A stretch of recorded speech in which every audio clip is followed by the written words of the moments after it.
Bismillahirrahmanirrahim. Assalamualaikum warahmatullahi ta'ala wabarakatuh. Alhamdulillahirabbil alamin wassalatu wassalamu ala asyrafil anbiya'i wal mursalin Sayyidina wa maulana Muhammadin wa ala alihi wa sahbihi ajmain, amma ba'du. Pertama-tama kita panjatkan puja serta syukur kita kehadirat Allah Subhanahu wa taala yang senantiasa memberikan kita nikmat hingga kita bisa melakukan aktivitas sampai saat ini. Salawat beserta salam tidak lupa kita selalu curah limpahkan kepada Nabi besar kita Nabi Muhammad sallallahu alaihi wasallam, kepada keluarganya, sahabatnya, tabi'in, hingga kita selaku umatnya, amin amin ya rabbal alamin. Yang terhormat kepada dosen pengampu mata kuliah Sejarah Pendidikan Islam, yaitu Dr. Haji Iwan MAG beserta kelas 3 PID yang selalu kami banggakan. Alhamdulillahirrahmanirrahim. Di sini izinkan saya sebagai moderator yang akan membantu jalannya presentasi. Kami dari kelompok 6 Sejarah Pendidikan Islam akan memaparkan materi yang kami dapat dari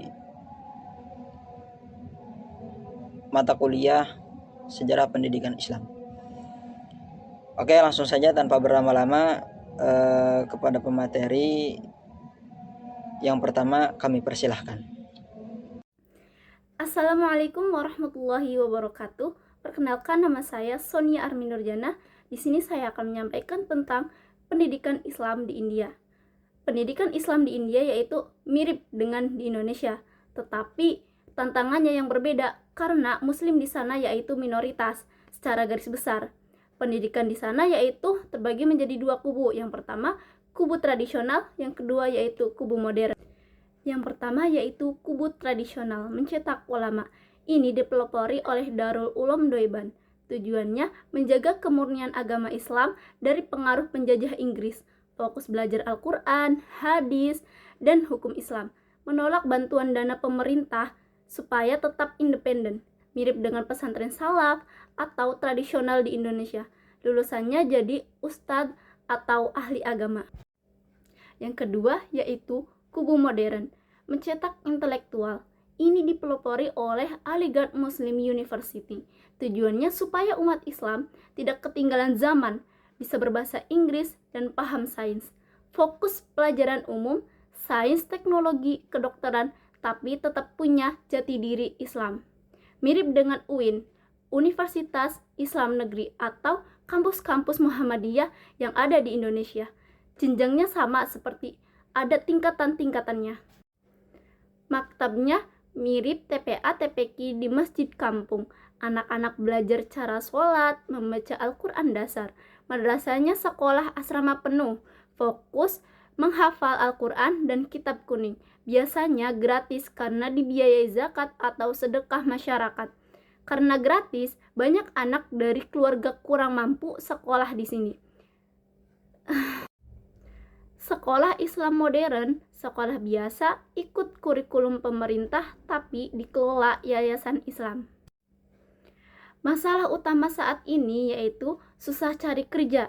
Lulusan madrasah tradisional jago agama tapi seringkali kurang skill komputer atau bahasa Inggris, jadi susah masuk kerja di perusahaan umum. Kurikulum pemerintahan India ingin sekali madrasah memasukkan matematika dan sains, tapi banyak madrasah yang kekurangan guru dan biaya untuk itu.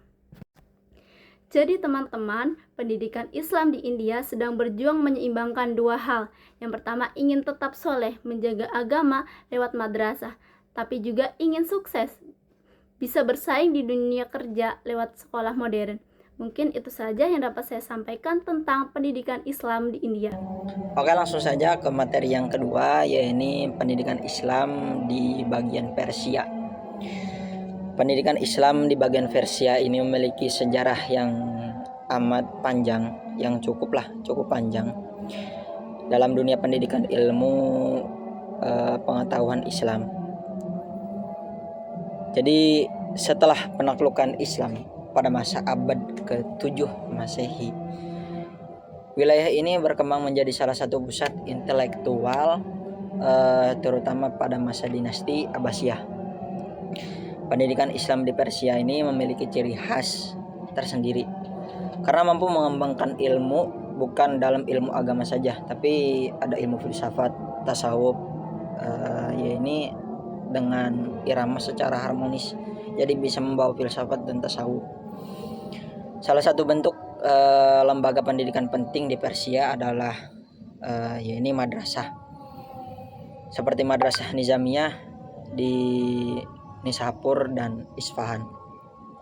Lembaga-lembaga ini melahirkan banyak ilmuwan besar, di antaranya ini Imam Al-Ghazali, Ibnu Sina, Al-Farabi, dan Nasruddin At-Tusi. Di samping madrasah juga Persia dikenal dengan hauzan ilmiahnya atau tempat pusat ilmu, ya ini yang memfokuskan pada pendalaman ilmu agama seperti tafsir, hadis, fikih, dan ilmu kalam. Salah satu hauzan terbesar yang masih aktif hingga sampai saat ini adalah hauzan namanya ini yaitu Hauzan Ilmiah Qom, yang sampai saat ini menjadi pusat kajian Islam di Iran dan di dunia.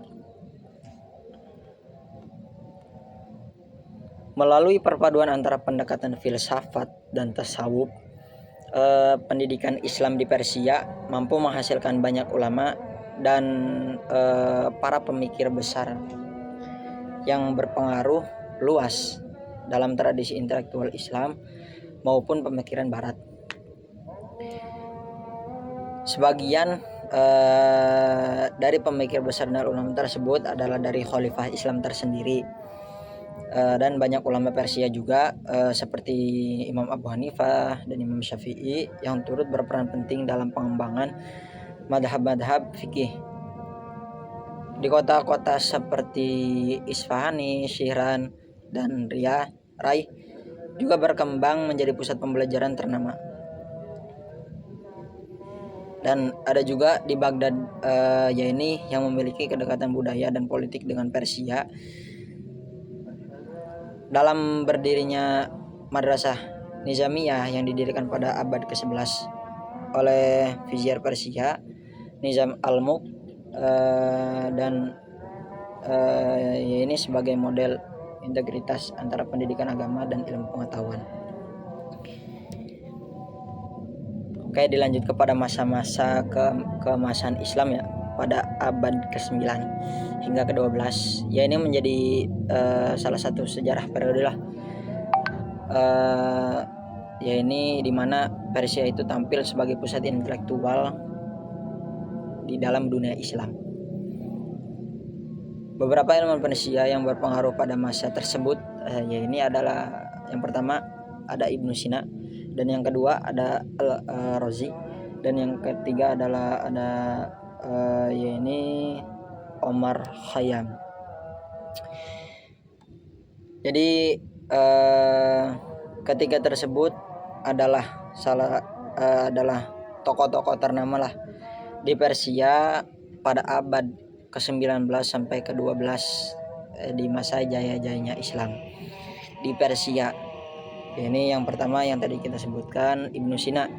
Tentu kita tahu Ibnu Sina itu beliau adalah ahli kedokteran dan filsafat yang menulis tentang kitab-kitab kedokteran yang menjadi rujukan utama dalam dunia medis selama berabad-abad. Dan yang kedua tadi ada Al-Razi, ya ini beliau adalah pakar kimia dan kedokteran yang memberikan kontribusi besar dalam kajian penyakit dan obat-obatan. Dan yang ketiga tadi ada Omar Khayyam yang beliau berperannya yaitu di dalam ranah matematika dan astronomi terkenal, sekaligus penyair dan karya yang diabadikan dalam Rubaiyat. Jadi itu adalah tiga tokoh yang sangat berpengaruh pada masa Persia dari abad ke-9 sampai ke-12 pada masa kejayaan Islam. Oke, sekian daripada materi yang kedua. Dilanjut kepada materi yang ketiga. Assalamualaikum warahmatullahi wabarakatuh. Di sini saya akan menjelaskan tentang pendidikan Islam di Asia Tenggara. Pendidikan Islam di Asia Tenggara itu sudah memiliki sejarah panjang sejak masuknya Islam melalui perdagangan dan dakwah dari abad ke-13. Berbagai lembaga tumbuh di wilayah ini seperti pesantren di Indonesia, pondok di Malaysia dan Brunei, serta madrasah di Thailand Selatan dan Filipina Selatan. Pada awalnya, pendidikan Islam berlangsung secara tradisional. Santri belajar di rumah-rumah umum ulama, yaitu mempelajari Al-Quran, fikih, tauhid, dan akhlak. Sistemnya itu sederhana, tetapi fokus pada pembentukan karakter adab dan kedekatan murid dengan guru. Seiringnya waktu, pendidikan Islam mulai berkembang menjadi lebih modern, yaitu munculnya madrasah yang menggabungkan pelajaran agama dan ilmu umum seperti matematika, sains, biologi, dan teknologi. Bahkan beberapa negara memiliki universitas Islam besar dan terkenal seperti UIN di Indonesia dan UM di Malaysia. Namun, pendidikan Islam juga menghadapi berbagai tantangan yang masih ada perbedaan kualitas antara sekolah umum dan sekolah agama. Meski begitu, prospek ke depan sangat cerah.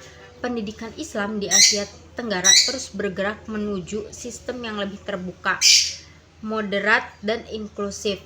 Integrasi antara ilmu agama, teknologi, dan riset modern menjadi kunci utama untuk membentuk generasi muslim yang cerdas, berkualitas, dan berakhlak mulia. Sekian penjelasan dari saya. Terima kasih. Assalamualaikum warahmatullahi wabarakatuh. Perkenalkan, nama saya Arifin Husni Mudrika Aliman. Saya dari kelas 3 PAID. Pada kesempatan kali ini saya akan membuat tugas video untuk memenuhi tugas mata kuliah sejarah pendidikan Islam. Pada video kali ini saya akan membahas bagaimana pendidikan Islam berkembang di 3 wilayah penting dunia, India, Persia, dan Asia Tenggara, serta apa saja perbandingan dan kontribusi besar dari masing-masing wilayah tersebut. Kali ini saya akan menjelaskan perbandingan dari 3 wilayah tersebut. Kalau di wilayah India yang menonjolnya yaitu dalam fikih, hadis, dan gerakan pembaharuan. Kalau Persia menonjol dalam filsafat, tasawuf, serta ilmu kedokteran dan logika. Sedangkan di Asia Tenggara unggul dalam pendidikan berbasis komunitas seperti pesantren dan budaya lokal. Jika dibandingkan, India dan Persia memiliki tradisi ilmiah tinggi berbasis madrasah klasik. Asia Tenggara lebih mengakar pada pendidikan masyarakat dan proses dakwah. Persia lebih teoritis dan filosofis dibanding India dan Asia Tenggara. India lebih kuat dalam tradisi hadis dibanding Persia.